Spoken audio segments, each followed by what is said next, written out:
Hey guys! Tonight we're drifting into something a little bigger than the usual collection of dysfunctional royals or medieval emotional support disasters. Tonight we're going to lie back, exhale slowly and wander, very gently, along one of the most accidentally world-shaping networks ever created by humans. We're talking about the Silk Road. Not the 2013 crypto website your cousin still insists was ahead of its time. Well, we're going way back, like 2,000 years before anyone thought about JavaScript back. So settle in, dim the lights, maybe find that blanket you pretend you don't sleep with, and let's drift through the story of how one very long, very dusty route basically rearranged world history. One camel caravan at a time. And as always, we're just floating. No excitement. No car chases. No Mongol horse archer battle reenactments with Hollywood soundtracks. Just calm, slow history. Narrated like someone who's had too much chamomile tea and no longer feels emotions. Alright. Deep breath. Let's begin. The road that wasn't really a road. The funny thing about the Silk Road is that it wasn't really a road. There's no ancient superhighway with stone borders and helpful signs like, boom, China, camel parking, 20 bronze coins. Instead, think of it more like a giant web. A messy, branching, slightly improvisational network of trails, paths, resting stops, and we're basically lost, but if we keep walking east, maybe we'll find T-routes. For thousands of years people walked it, traded on it, died on it, fell in love on it, got bored on it, and absolutely complained on it. Because imagine walking from the Mediterranean to China without deodorant or podcasts. Tragic. But this non-road road shaped entire civilizations. China, Persia, Rome, India, Arabia, Central Asia. Everyone got involved. Sometimes willingly, sometimes aggressively, sometimes because a caravan passed by and they felt compelled to buy a shiny object. And the thing carrying most of this cultural chaos. Silk. The world's most luxurious fabric, made by small worms with big ambitions. Why silk was basically ancient Gucci. Silk around 200 BCE to like way into medieval times was the, if you know flex. Wearing silk in the Roman Empire was like showing up wearing a shirt that costs more than a horse. Which honestly silk often did. Roman writers whined about it naturally. They said silk was corrupting society. Making men too feminine. Making women too seductive. Making the economy go completely off a cliff. The usual. One senator in Rome wrote something along the lines of, "People can practically see through it, which is a moral disaster." He was very distressed. We can assume his wife owned at least 3 silk dresses. Meanwhile in China, silk was treated like state secrets wrapped inside deeper state secrets. If a silkworm left the country, execution. If someone tried to steal mulberry trees, execution. If someone breathed too loudly near a silk workshop, okay, maybe not execution, but definitely judged. Silk was the luxury item that traveled farthest. And because silk traveled, everything else traveled with it. Ideas, religions, languages, inventions, and unfortunately bacteria. But we're not getting into plague stuff because that is not bedtime friendly. Xian, the unofficial starting point. Let's drift to where the Silk Road traditionally begins. The ancient Chinese capital of Chang'an. today called Xi'an. If you've heard of it, it's probably because of the terracotta army. Thousands of statues of soldiers made to guard the underground afterlife of the first Qin emperor. It's a tiny bit unsettling, but we're staying calm, so we won't think too hard about the emperor's unhealthy obsession with immortality or mercury rivers. Xi'an was a giant melting pot. Persian merchants, Sogdian traders, Buddhist monks, random people who wandered in and decided to stay because the food was good. It was one of those cities where you could hear 10 languages before breakfast. And it was the perfect gateway. Here's where caravans loaded up with silk, porcelain, paper, tea, and occasional exotic animals. And then they set out toward, basically the entire world. Well, the known world. The actual world was bigger, but nobody had invented Google Maps yet. Caravans. The slowest delivery service ever created. A Silk Road caravan was like a pre-modern Amazon truck. Except the truck was several dozen camels, the delivery time was measured in years, and the customer reviews were probably terrible. Caravan travelers moved slowly. Very slowly. Like, we made 6 miles today and now we're emotionally and spiritually exhausted slowly. The main challenge wasn't bandits or sandstorms or mountains. Although, yeah, those too. The real problem was boredom. Imagine 30 or 40 people trudging across the desert with bells jingling, sand blowing, and absolutely nothing happening for days, weeks, months. The Silk Road was a long, dusty, endlessly repetitive walk punctuated by rare bursts of, "Oh look, town with water. Nice." Or, "Oh good, tree. Haven't seen one of those in a while." This is why traders loved stopping at caravanserais. Caravanserais. Ancient rest stops for tired humans and judgmental camels. Imagine a rest stop. But instead of vending machines selling stale pretzels, you get a courtyard for camels to spit in, rooms for travelers. Well, a rooftop perfect for sleeping under the stars, listening to strangers snore, merchants loudly complaining about grain prices. That's a caravanserai. They were scattered across the route like medieval Arabs. You could arrive, flop down on the floor and be like, "Hi, yes, we walked 200 miles. Please someone bring me water before I emotionally collapse." Caravanserais were social hubs. You'd meet Persians selling rugs, Indians bringing spices, nomads offering horses, Chinese merchants supervising their silk bundles like nervous parents. And gossip flowed.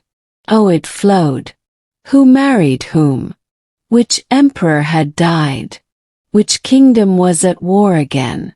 Which city had a really good noodle stall? Which caravan got lost last month because their guide swore he knew a shortcut? This rolling combination of gossip, trade, and tired travelers is how cultures blended. Buddhism hops a ride. One of the most important things to travel the Silk Road wasn't an object. It was an idea. Buddhism. It started in India, but reached China thanks to traveling monks who hopped onto caravans like spiritual backpackers. These monks carried sutras written on palm leaves. The palm leaves obviously did not enjoy the climate of Central Asia, but somehow the message survived. Imagine a monk spending 8 months walking through deserts, stopping by caravanserais, preaching to anyone who'd listen, and occasionally to camels who probably didn't. Eventually Chinese travelers returned home and said, Hey, there's this Indian philosophy thing and it's very soothing and it says all life is suffering, which, honestly, checks out. From there, Buddhism spread across East Asia. Temples were built. Statues were carved. Art changed. Philosophy shifted. All because some monks got very dusty on a long walk. Persian goods, Persian style. Now we drift westward into Persia. The Persian empires, Achaemenids, Parthians, Sasanians, changed over time, but one thing stayed constant. They loved being in the middle of everything.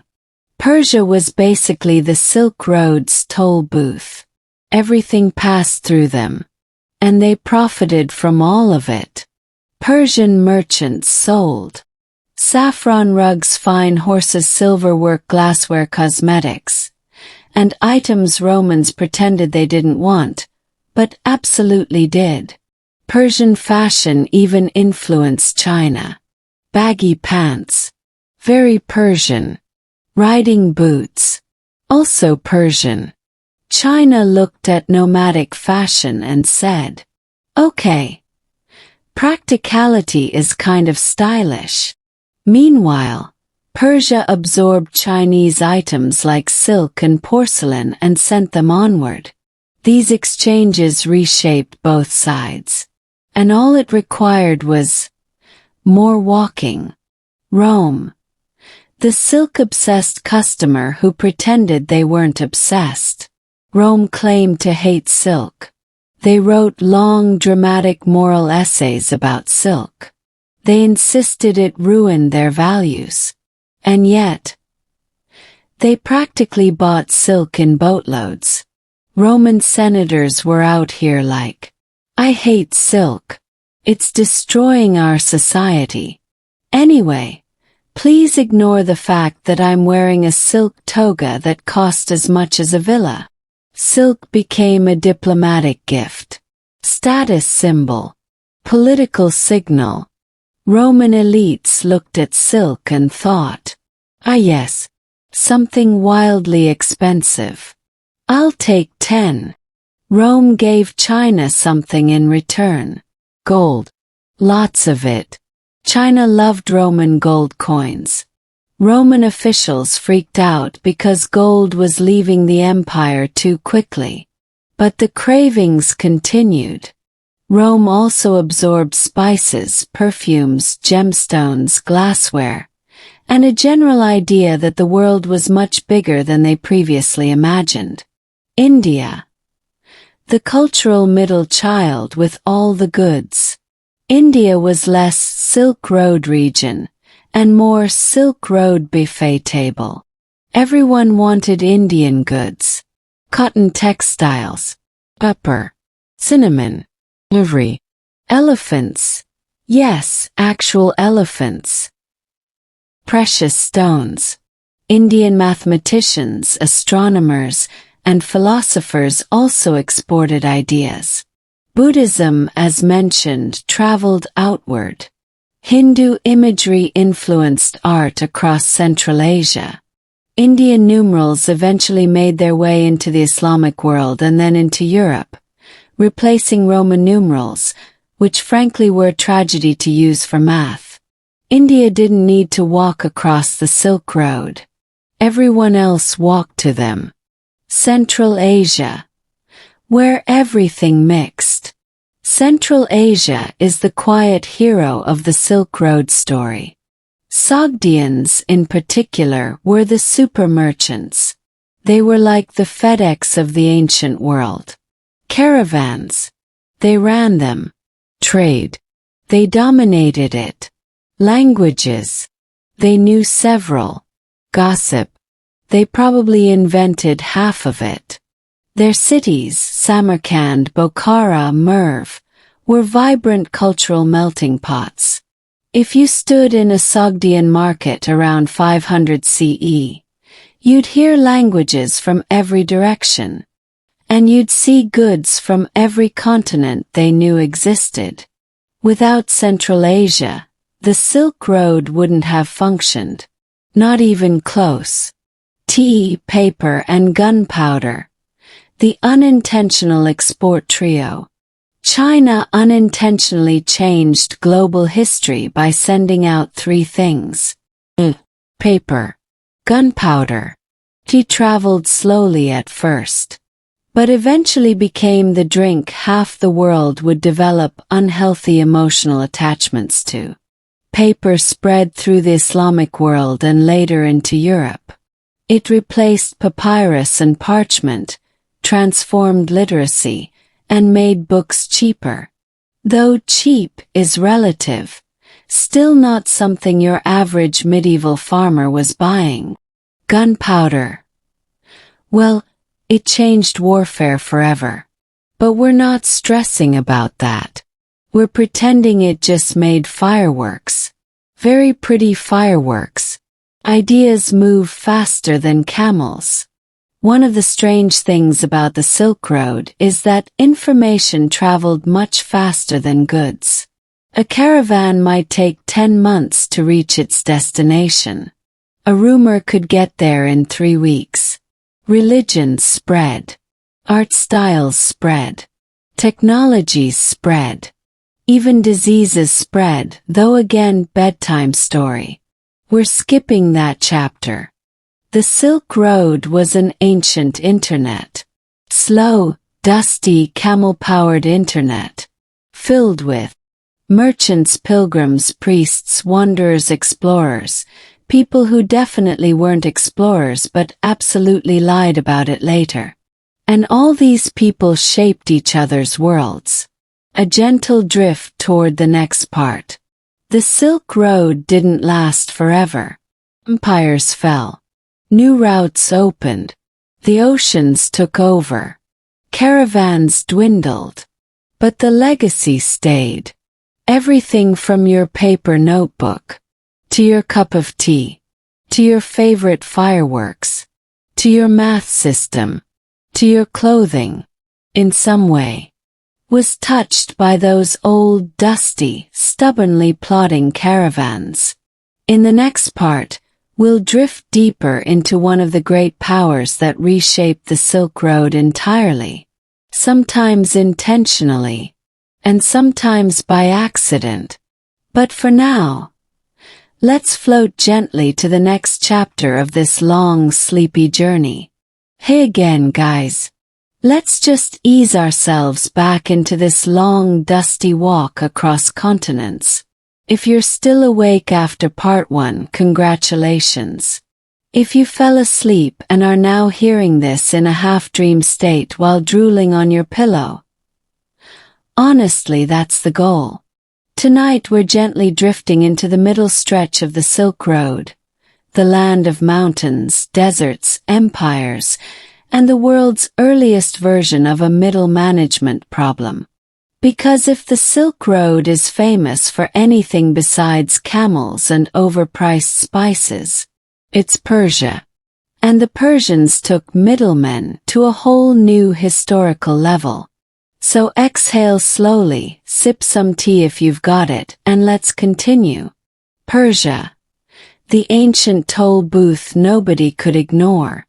The Persian world, whether we're talking Achaemenids, Parthians, or the later Sasanian Empire, basically controlled the Silk Road's central artery. If China and Rome were like two grumpy co-workers refusing to talk to each other, Persia was that guy standing between them saying, "Okay, hand me the messages. I'll deliver them. For a fee. A large fee." Persia didn't just sit along the Silk Road. They owned the Silk Road. Every caravan passing through was like a gift-wrapped opportunity to collect taxes, enforce rules, and occasionally annoy both sides by raising prices because, why not? And they weren't accidental middlemen. They were extremely intentional. Elegantly, politely opportunistic. Like someone who absolutely didn't plan on taking all your money, but somehow still did. Their geography helped. Persia sits right at the crossroads of Asia, Europe, and the Middle East. To go from China to Rome, you pretty much had to go through them unless you wanted to cross deep Siberia, which no one did. So Persia became the Silk Road's beating heart, or more accurately, its toll booth operator. The Parthians, history's most reluctantly impressive empire. Let's settle in with the Parthian Empire for a moment. They ruled Persia from roughly 247 BCE to 224 CE and were known for three things: being excellent horse archers, being impossible for Rome to conquer, charging everyone taxes and pretending it was a favor. Parthians were masters of the "we're not blocking the road, we're just screening the traffic" approach. If Rome wanted Chinese silk, Parthians said, "Sure, but we'll handle the shipping. You don't need to meet China. They're very busy. Also, that'll be 12 taxes." If China wanted access to the West, Parthians said, "Absolutely, go ahead. Just sign these forms, leave some gifts, and accept that we may or may not send your ambassadors to the wrong destination." They were the ultimate trade gatekeepers. Rome tried sending envoys east to reach China directly. Parthians accidentally misdirected them over and over. China tried sending envoys west to meet Rome. Same thing. Middleman energy at maximum. One Chinese ambassador eventually wrote something like, "Parthians are friendly but extremely protective of trade routes," which is diplomatic language for, "These guys will not let us pass." Parthian wealth, built entirely from other people's shopping habits. Parthia got rich on transit fees, customs duties, and occasionally just inventing new taxes because it was a slow Tuesday. They didn't care which empire they annoyed. Rome, fine. China, also fine. Nomads. They had horses, they understood the game. Parthian cities like Hecatompylos and Ctesiphon were buzzing with merchants speaking different languages, counting different currencies, and trying not to get cheated by Parthian officials, who, to be fair, were very polite about the cheating. Parthia didn't need to produce silk. They just needed to handle it. Mark up the price. Mark it up again. Then mark it up once more because the Roman buyer looked like he could afford it. It was capitalism before capitalism had a name. Sogdians, the unsung masters of the road. Now let's glide north a little into Central Asia. Here we meet the Sogdians, the real MVPs of Silk Road commerce. If Parthians were the toll operators, Sogdians were the truck drivers, logistics managers, translators, accountants, gossip collectors, and occasionally the guys who knew exactly where to get the good melons. They came from cities like Samarkand, Bokhara, and Panjikent, places that looked like ordinary desert towns from the outside but were internally buzzing with energy. Sogdians did everything. They organized caravans, provided translators, negotiated deals, managed money, married into local communities, traveled thousands of miles, memorized routes through every desert and mountain pass. They were the cultural glue of the Silk Road. A Chinese saying from the Tang dynasty basically describes them as, "If there is profit somewhere, a Sogdian will be there," which was a polite way of saying, they are everywhere. They do business with everyone. They sleep maybe once every 2 weeks. Sogdians were multilingual. Chinese, Persian, Sanskrit, Turkic languages. Take your pick. Their letters show that they also mastered the ancient art of complaining about market prices. Honestly, extremely relatable. Caravans. The original group projects that went wrong constantly. A typical caravan was a chaotic blend of cultures. You had Sogdian traders, Chinese silk merchants, Persian middlemen, Indian spice sellers, nomadic guides, Buddhist monks, occasionally Greek-speaking leftovers from Alexander the Great's era. And all of them were stuck together for months. Imagine being on a road trip with strangers for 600 days. One camel gets sick. Someone snores. Someone else sings too much. Someone steals someone's dates. Two merchants fight over who underpaid whom. Yet somehow goods kept moving. Caravans usually traveled about 25 to 30 kilometers a day. Sometimes less. Sometimes much less. Herders had to keep an eye on camels, because camels have one personality trait: spite. They spit at you. They walk away from you. They sit down and refuse to move until bribed with water or mild compliments. It's amazing anything got delivered at all. The mountains, where the road tested everyone's patience. Let's drift toward the Pamir Mountains, sometimes called the roof of the world.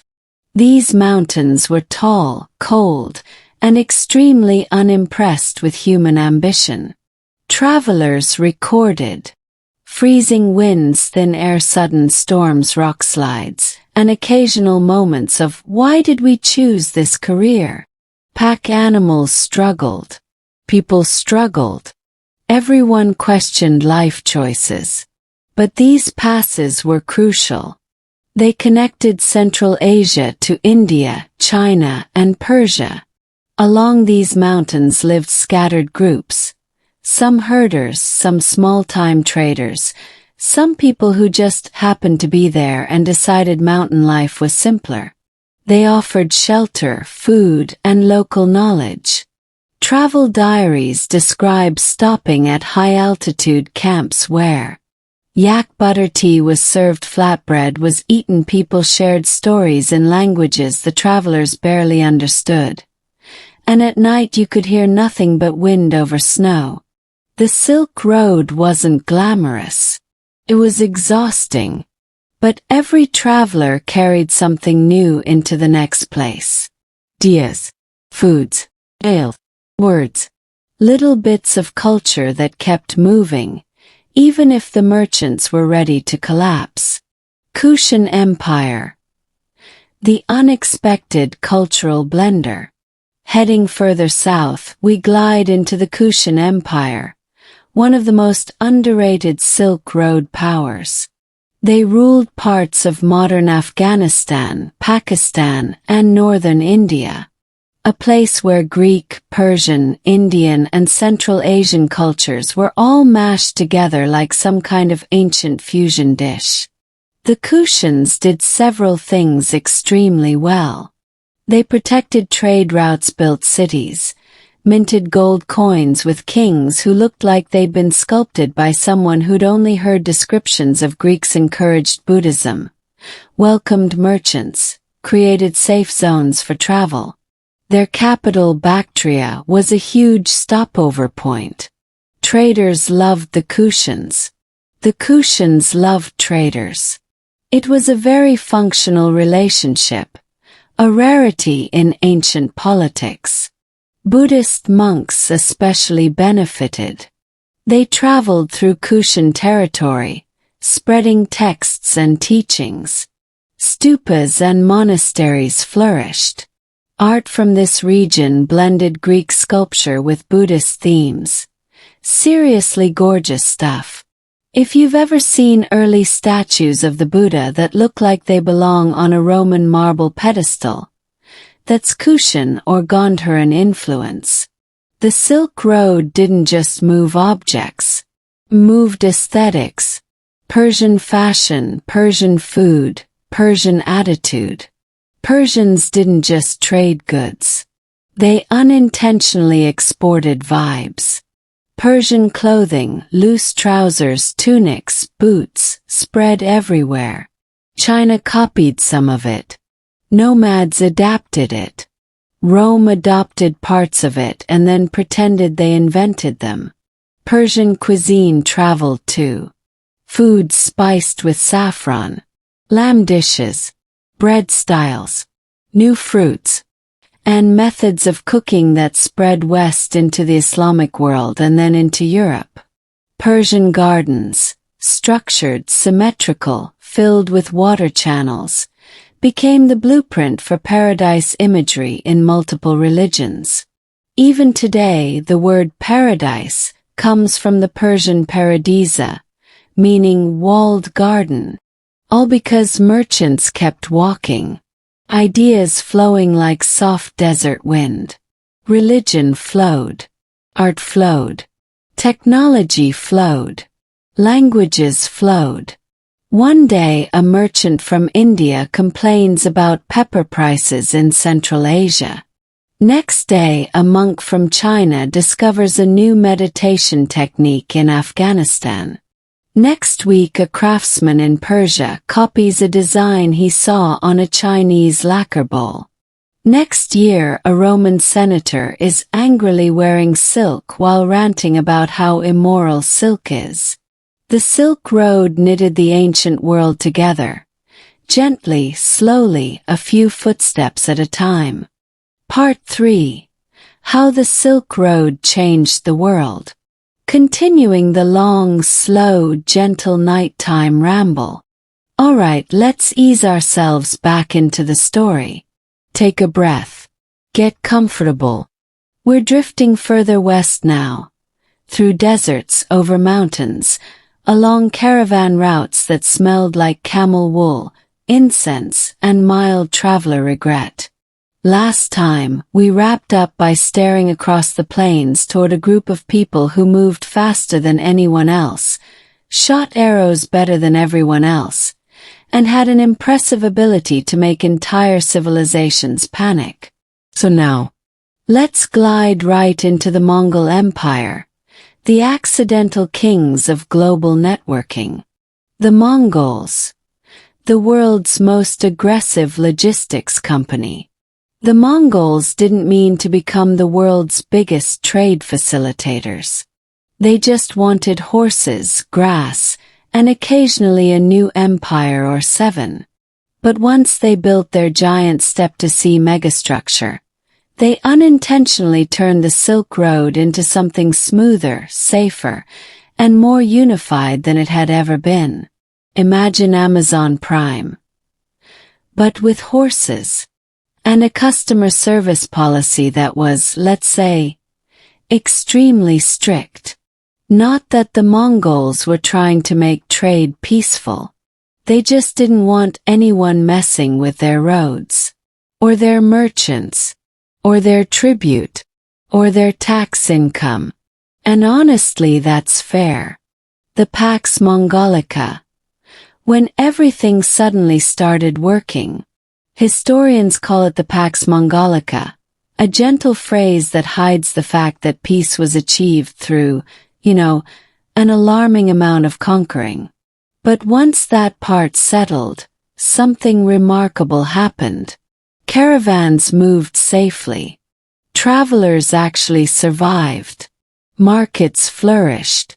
And merchants could cross from China to the Mediterranean without worrying about every random warlord who felt bored that week. Under Mongol rule, the Silk Road became the ancient world's golden superhighway. The Mongols built relay stations, postal systems, police forces, goose houses, supply depots, and probably the world's most intimidating lost and found department. If you stole from a caravan under the Mongols, it didn't end well. People learned very quickly not to do that. The Mongol passport. The original VIP access pass. One of the most charming parts of Mongol efficiency was the gerage, a shiny metal passport used by officials and privileged travelers. It was basically the medieval version of walking into a room with a backstage pass and saying, Yes, I'm allowed to be here, please don't stab me. With a gerage, you could demand horses, food, lodging, and safe passage. People obeyed because the alternative was not pleasant. Marco Polo had one. And yes, he bragged about it constantly. You would too. The gerage meant you could cross entire continents and feel strangely important, like an influencer with 2 million followers and a sponsorship deal from the universe itself. The Great Mongol Post Roads. The Mongols built a postal relay network so extensive and efficient that it made later European systems look like a very slow game of fetch. Riders switched horses every few miles. Messages shot across the empire like arrows. Information moved faster than anywhere else on Earth. Trade messages, diplomatic orders, even gossip. Yes, Mongols loved gossip. The Silk Road was thriving. Everyone was talking. Everyone was trading. Everyone was suddenly aware that the world was bigger and weirder than they'd assumed. Which brings us to another wave of travelers. The scholars, Sufis, and wandering storytellers. Once the Mongols made the highways safe, all sorts of people started wandering. Not just merchants, not just diplomats, but scholars, pilgrims, Sufi mystics, actors, astrologers, musicians. People who probably had no business being on a dangerous transcontinental road but decided to do it anyway. And with them came astronomy, herbal medicine, musical instruments, mathematical ideas, poetry, recipes, religious traditions. And all the philosophical takes nobody asked for but everyone shared anyway. The Silk Road wasn't just moving goods. It was moving identity. Sometimes slowly, sometimes awkwardly, sometimes with that sorry wrong city energy, but moving nonetheless. Cultures blended. A little Persian here, a little Chinese there, a little Indian spice, a little Central Asian folklore, a sprinkle of Greek logic, and suddenly you had brand new traditions forming everywhere. The food exchange. Why half the world eats things that didn't originally belong there? Let's talk food, because nothing spreads faster along trade routes than snacks.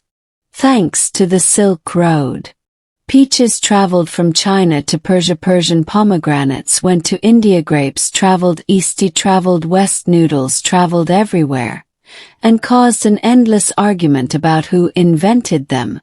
Spices wandered across continents like curious backpackers. Even the humble carrot migrated from Persia to Europe, changing from small purple roots into the orange supermarket versions we know today. The Silk Road was basically the world's original food delivery app. No monthly subscription required, but lots of walking involved.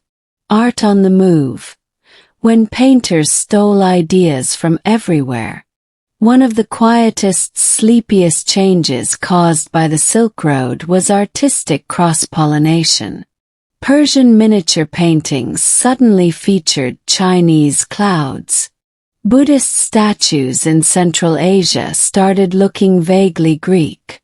Islamic geometric patterns borrowed ideas from India and Central Asia. Chinese ceramics began copying Middle Eastern glazes. Every artist was casually stealing aesthetic ideas from travelers and pretending it was original. As is tradition. Even medieval Christian art picked up new pigments, including bright blues made from Afghan lapis lazuli, a color so expensive it was basically the ancient equivalent of using iPhones as decorative coasters. Ideas traveled. Palettes changed. Styles blended. Quietly. Softly.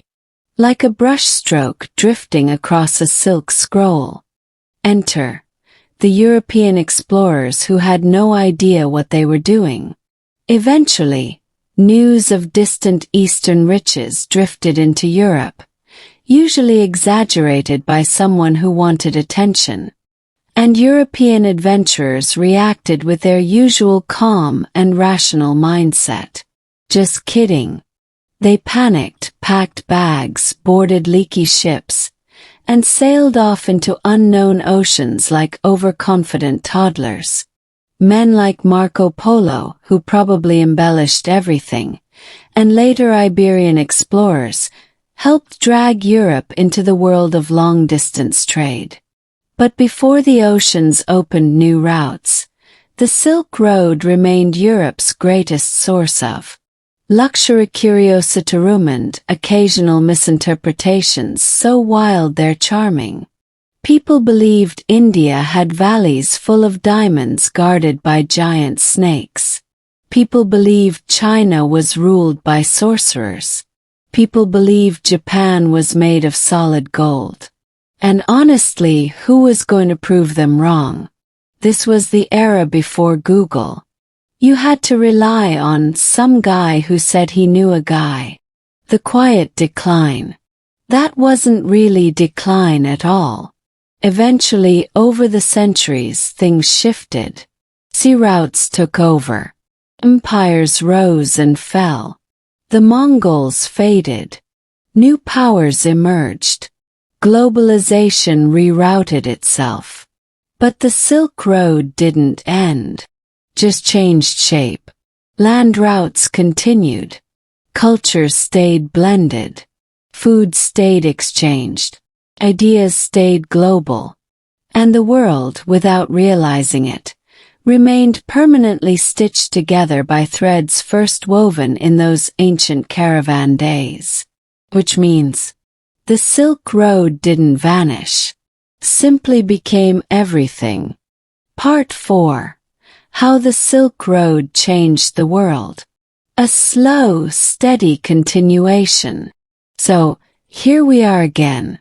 Somewhere between ancient trade routes, half-remembered legends, and the distant grunt of a camel that sincerely wishes it had chosen a different career path.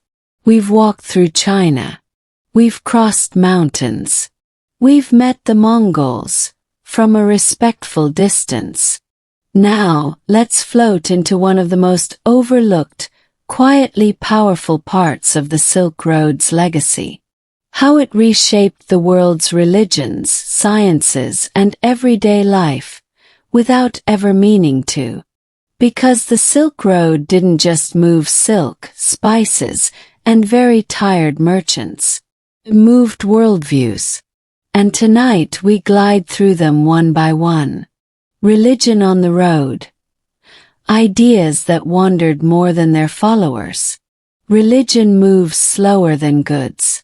Ideas take time. Stories drift gently. But on the Silk Road, they caught a ride. Imagine monks, merchants, and wandering scholars sitting around campfires, swapping tales while pretending not to be scared of wolves.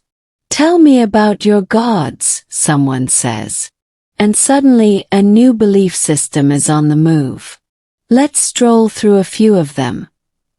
Quietly, slowly, like we're tiptoeing through a spiritual museum. Buddhism. The faith that packed a bag and headed north.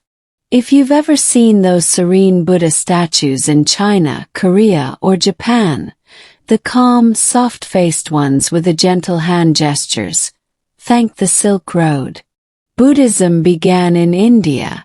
But monks traveled north, across the mountains, introducing it to places where people had never heard of nirvana but were extremely open to trying new things.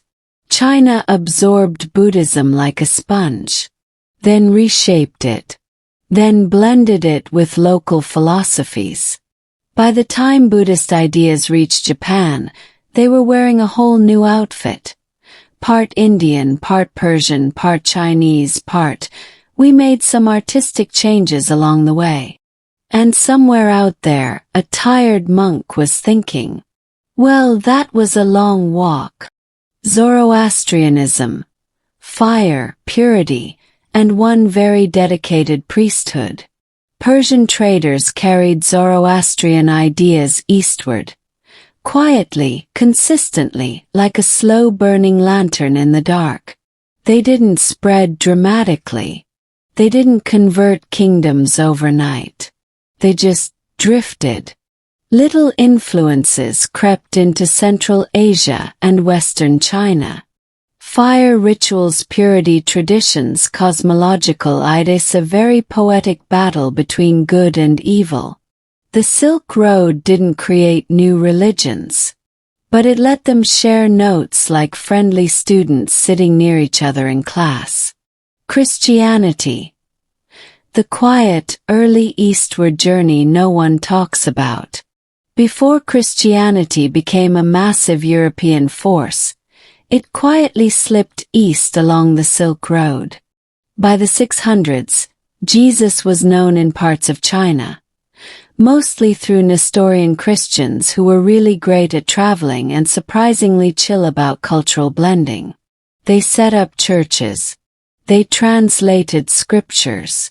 They coexisted with Buddhists and Taoists without yelling at anyone, which is refreshing.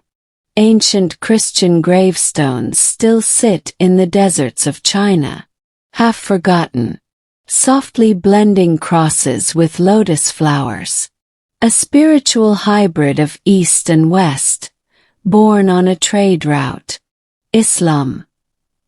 The young religion with fast-moving merchants.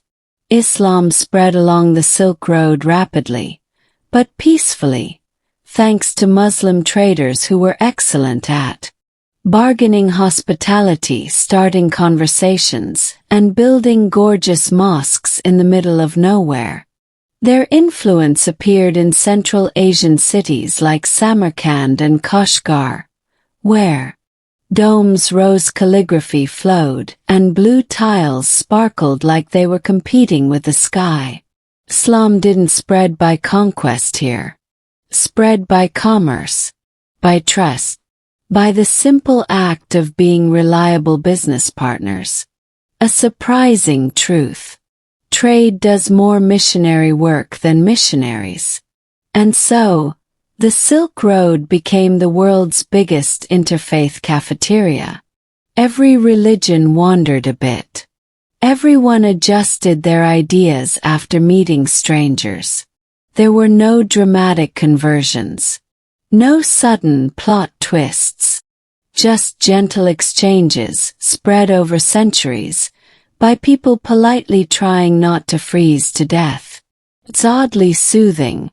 Science on the move, math, medicine, and maps that travel just as far. Now let's glide into another quiet revolution the Silk Road accidentally caused. The sharing of scientific knowledge. Because nothing improves a road trip like hearing a doctor complain about herbs. Astronomy. When everyone looked at the same sky and took notes.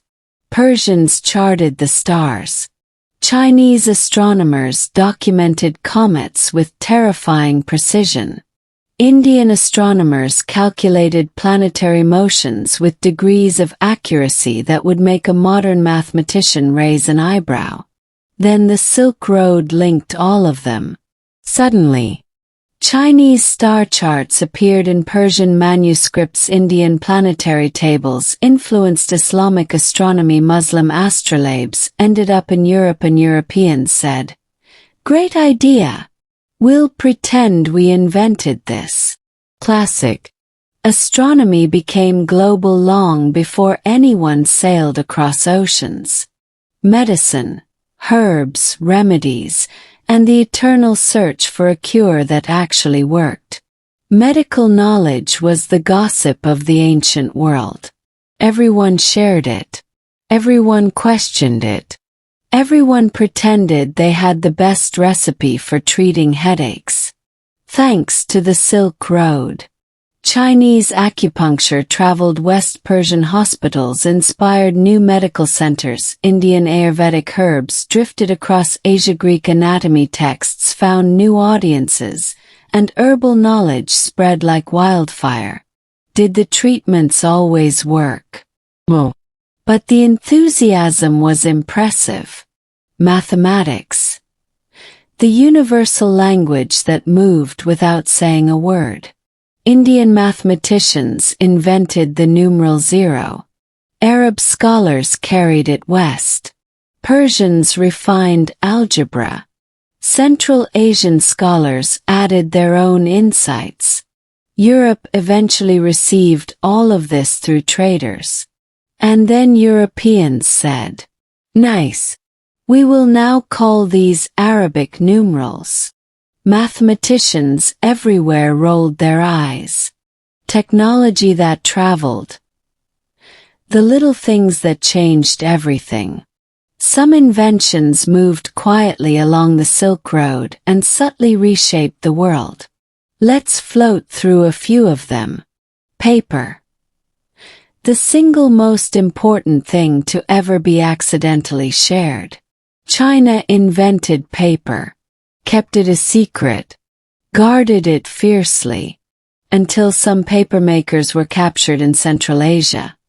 And the technique spread extremely quickly because paper is one of those things humans instantly adore. Before long, Persians improved paper-making, Arabs built paper mills, Europeans panicked and switched from parchment books, became cheaper, knowledge multiplied. It's funny how one little material can shift the entire direction of human history. Gunpowder. Surprise, it also traveled. Ancient China mixed chemicals together to make fireworks. Everyone else looked at it and thought, weapon. And off we go. But early on, gunpowder traveled peacefully. As an exotic curiosity, a strange substance from the East. No battles, no wars, just people lighting things on fire to impress their neighbors. Honestly, that's the best era of gunpowder history. The quiet, harmless one. Silk Road cities. The places where everything met. Samarkand, Bukhara, Merv, Kashgar, Dunhuang. These weren't just cities. They were cultural mixers. Imagine markets filled with Persian rugs, Chinese porcelain, Roman glass, Indian spices, Turkish music, Mongolian horse gear, Syrian perfumes, Greek medicine texts, and gossip from everywhere. If the world had a central cafe for exchanging ideas, this was it. People traded stories as much as goods. Knowledge moved person to person, word to word, tea house to tea house. No internet needed. Just humans talking. The quiet human side. Travelers, families, and the small lives behind the big history. We often talk about merchants, empires, and trade goods. But behind them all were ordinary people. People walking with blistered feet. People carrying memories from home. People telling bedtime stories under foreign stars. A Sogdian merchant traveling with his children. A Buddhist monk sharing rice with strangers. Chinese herbalist trading remedies. Persian storyteller reciting poetry. A Syrian craftsman teaching a new technique. A Jewish trader mapping safe routes. A Turkic horseman guiding caravans. The Silk Road wasn't built by kings. It was built by footsteps. By human curiosity. By loneliness. By longing. By the need to connect. All very quiet emotions, the kind that fit well into bedtime history. A soft transition toward what comes next. The Silk Road shaped. Religion, science, food, fashion, medicine, technology, cities, worldviews. And yet, it's only half the story. Because next we drift toward something even softer, even stranger, even more sleepless, historian-worthy. How the Silk Road created myths, legends, and imaginary kingdoms. Stories that traveled farther than people ever did. Part 5. How the Silk Road Changed the World. Legends, fantasies, and the beautifully unrealistic geography of ancient imaginations. We've talked about merchants, mountains, monks, and markets.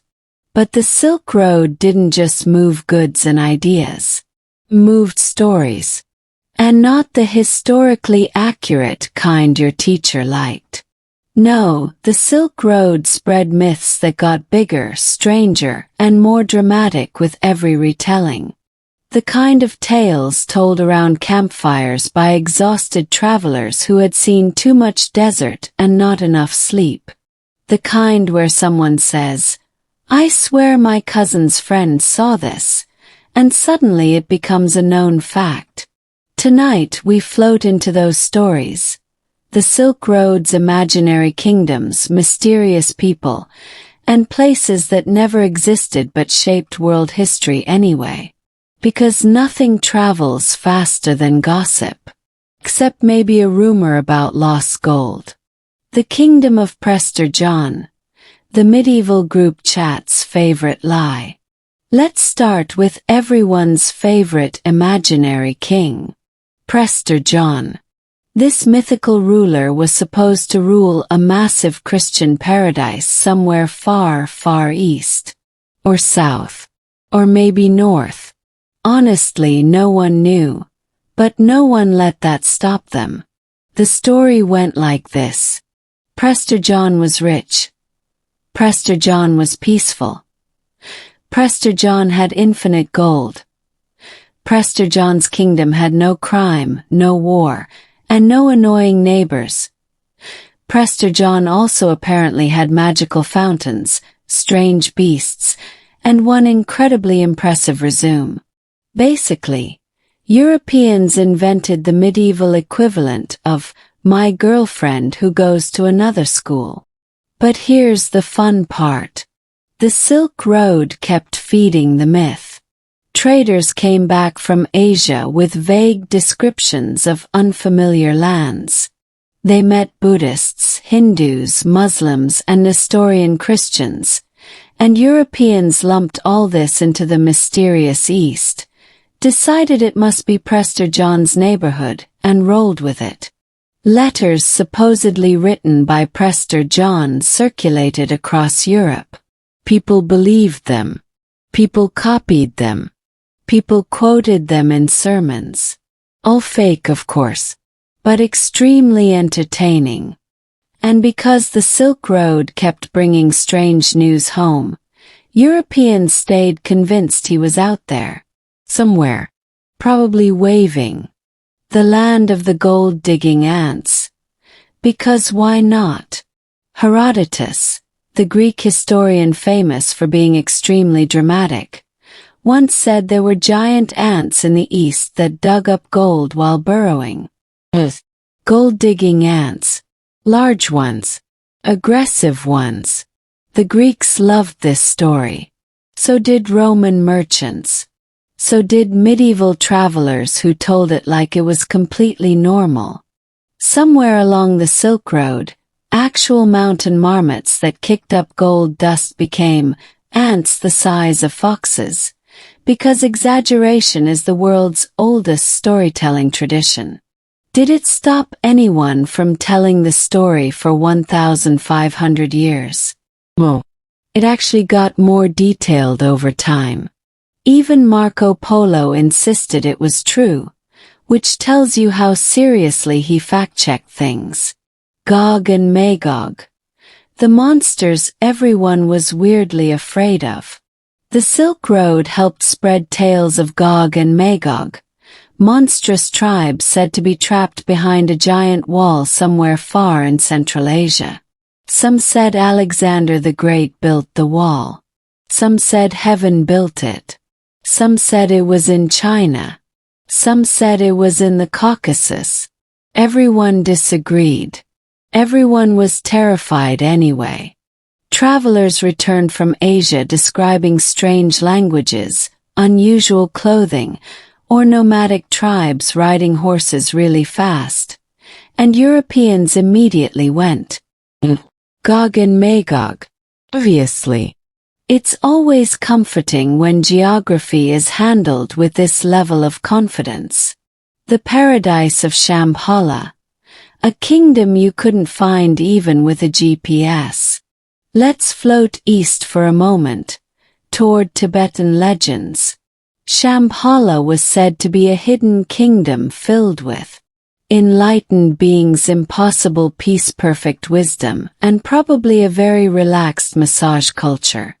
It was often placed beyond the Himalayas, which sounds poetic until you actually try walking there and realize you don't have enough oxygen to feel spiritual. But Buddhist travelers carried the story along the Silk Road, and spread to India, to China, to Mongolia, to Persia. Not as a literal place, more like a dream you could walk toward even if you never reached it. In a way, Shambhala was the Silk Road's softest legend, a whispered reminder that humans love imagining better worlds. Especially after 3 months of camel caravans. The people with faces in their chests. Absolutely not real, but very entertaining. Ancient geography books, especially the ones influenced by stories drifting down the Silk Road, sometimes described bizarre humanoid tribes. People with dog heads, people without heads, people whose faces were on their chests, people with one giant foot they used as a sun umbrella. Did Silk Road travelers actually see these people? Most likely they saw unfamiliar clothing, different hairstyles, extreme heat, shadow, sex, oxygen-induced hallucinations. And their imagination filled in the rest. Plus, medieval artists loved drawing weird creatures. Give them a vague description and they would absolutely run with it. Trade winds of fantasy. Why myths spread so easily? Every caravan route was a rumor highway. Picture a group of merchants sitting by a fire, trying to stay warm. One says, "I heard of a city where gold grows on trees." Another says, "I heard of a king who lives forever." Third one says, "I heard of people who sleep in giant bird nests." And someone listening in thinks, "I should tell my hometown about this. They'll love it." Thus myths traveled. From China to Persia, from Persia to Arabia, from Arabia to Italy. From Italy to France, from France to everywhere else. By the time these fairy tales arrived in Europe, they were so exaggerated that reality didn't stand a chance. The Silk Road wasn't just a trade network. It was a global storytelling engine. The maps that got progressively worse before they got better. Thanks to Silk Road rumors, medieval maps looked like fever dreams. They had dragons, phoenix, giant spiders, impossible river cities made of jewels, entire mountain ranges invented out of boredom. The farther away a place was, the more ridiculous it became. Cartographers basically said, "We have no idea what exists here. Let's draw a unicorn." And honestly, respect the real and the imagined. Why both mattered. The Silk Road's greatest influence wasn't just in goods or technologies. It was in imaginations. The myths carried along the route. Inspired explorers, encouraged contact, fueled curiosity, and made distant cultures feel just a little less distant. Even if most of the stories were incorrect, embellished, or deeply questionable, they still pushed the world forward. Curiosity is contagious. And the Silk Road was the largest curiosity delivery system the ancient world ever created. Now, a gentle transition to what comes next. We've wandered through ideas, religions, myths, legends, imaginary kingdoms, and a surprising number of fake animals. But the Silk Road story still has one final layer, perhaps its softest and sleepiest. The decline of the old Silk Road, and the quiet birth of the modern world that replaced it. Part 6. The decline of the Silk Road and the quiet birth of the modern world. When empires collapsed, oceans opened, and the old pathways slowly faded into memory. The Silk Road did not end with a bang. It ended the way mountains erode, or fires die, or friendships quietly drift apart. Slowly, softly, almost unnoticed. Until one day, the world woke up and realized the ancient road had grown silent. Tonight we walk that final stretch. Not through deserts or across steppe, but through time, through the unraveling of a system that once connected 3 continents. The moment the world got bigger. For thousands of years, the Silk Road was the fastest way to travel between East and West. But then, humans discovered something inconvenient. The world was much, much larger than they thought. And once people realized you could reach Asia by sea, the old land routes had a problem. Ships could carry more cargo. Ships didn't need water wells. Ships didn't get attacked by mountain bandits. Ships didn't need to feed 240 camels. But before that transition fully arrived, the Silk Road had to face its most painful enemy: instability. When empires fall, roads break. The Silk Road wasn't a single road. It was a network, a delicate chain of kingdom, city-states, empires, monasteriosos, towns, trading guilds. Every link depended on the others. And during the 13th and early 14th centuries, the Silk routes reached their peak thanks to something unexpected: the Mongol Empire. Under the Pax Mongolica, Mongol peace, nearly the entire route from Hungary to Korea was under one rule, one law, one postal system, one gigantic horse-powered Amazon Prime. Merchants could travel thousands of miles with relative safety. But when the Mongol Empire fractured, things rapidly changed. What happens when you remove stability? Regions rebelled, roads were no longer protected, city-states began taxing merchants aggressively. Bandits and raiders returned to the passes. Entire stretches of the route became unsafe. A trader who once crossed Central Asia in 8 months suddenly needed escorts, bribes, and prayers. The old arteries of commerce began clogging. The Black Death, a shadow across the road. From 1346 onward, the Silk Road experienced the most devastating event of its existence: the Black Death. The plague didn't just kill people. Killed economies, killed trust, killed mobility. Caravans carried disease. Ports carried disease. Travelers carried disease. Everyone became suspicious of strangers. Cities closed their gates. Caravanseries shut down. Merchants stayed home. And when the panic faded, something else happened. The population of Eurasia had shrunk dramatically. With fewer producers, fewer buyers, and fewer caravans, the flow of goods slowed to a trickle. For the first time, the Silk Road felt fragile. New powers, new problems. As the centuries passed, new empires rose along the Silk Road. The Ottomans, Safavids, Timurids, Ming dynasty, later the Qing dynasty.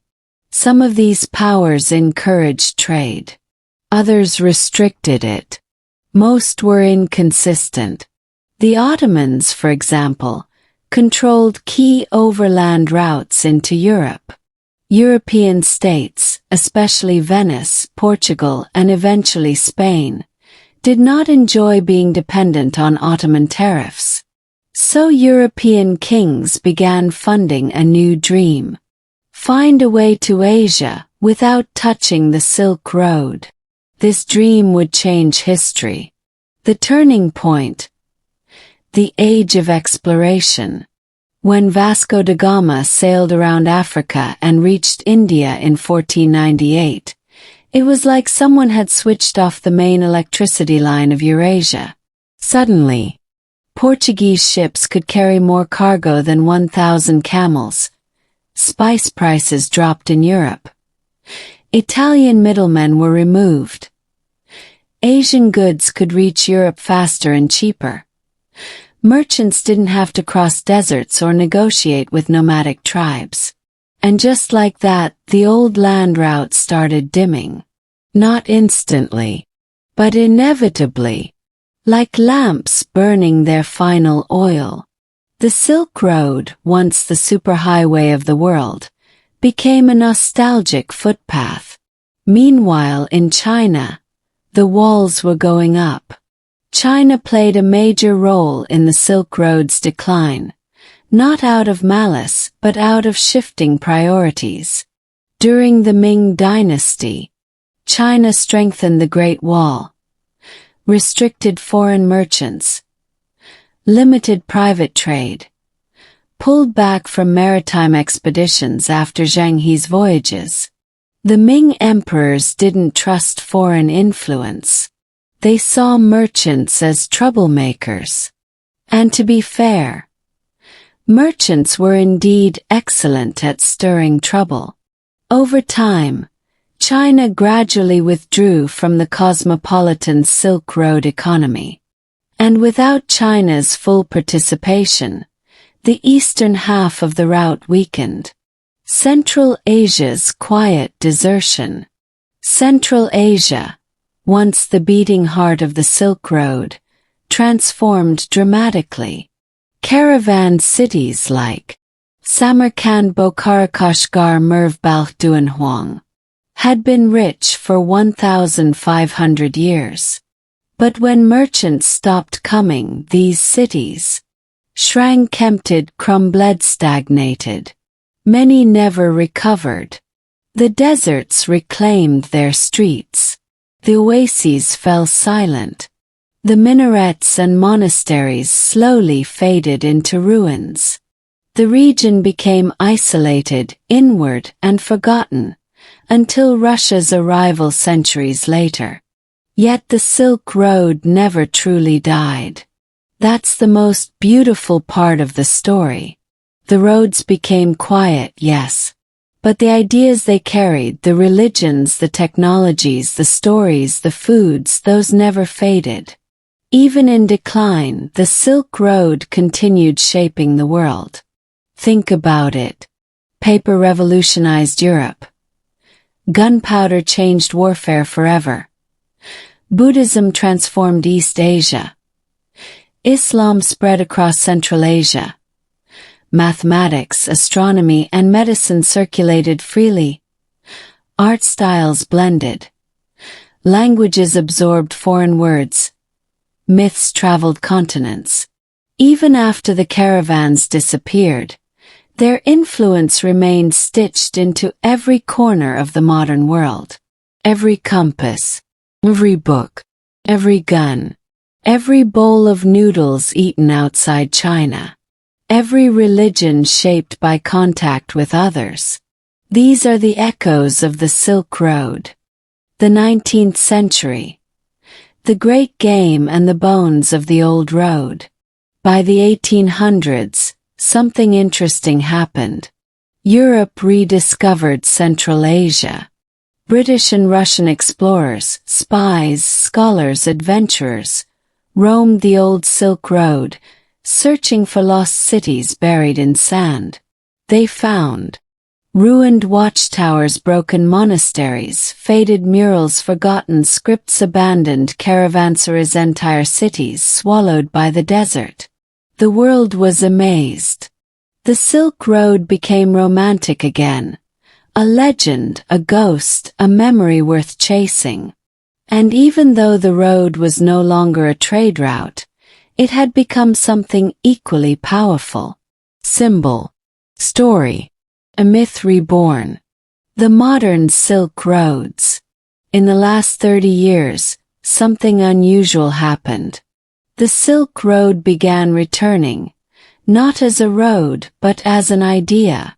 New highways, rail networks, pipelines, digital fiber cables. Cross-continental train routes. China's Belt and Road Initiative.